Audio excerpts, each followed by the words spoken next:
Porteuse d'espoir, une école à Jérusalem qui mélange élèves juifs et arabes.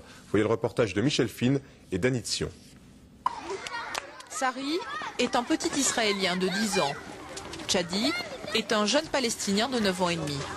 Ils habitent le même quartier, mais s'ils n'avaient pas fréquenté la même école, ils ne se seraient certainement jamais rencontrés.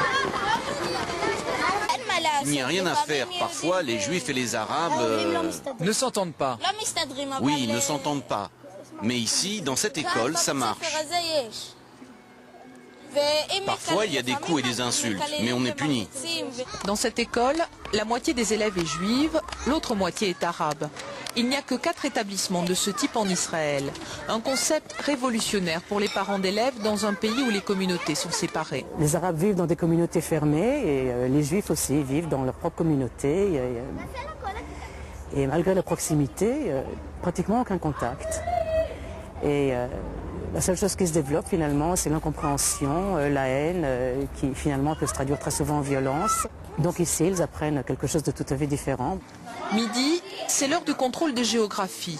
Dans cette salle, Sharon, professeure juive, et Nadra, professeur arabe. Dans la plupart des classes, l'enseignement est mixte. Les élèves parlent à la fois l'arabe et l'hébreu. Les livres sont écrits dans les 2 langues. Quant à l'histoire du pays, elle est enseignée différemment.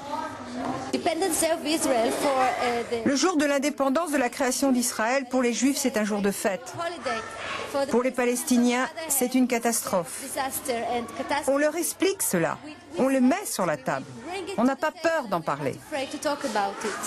Les professeurs pensent que les jeunes élevés dans cette école auront à l'âge adulte une vision différente des autres du monde dans lequel ils vivent, mais ils seront encore très minoritaires dans ce pays.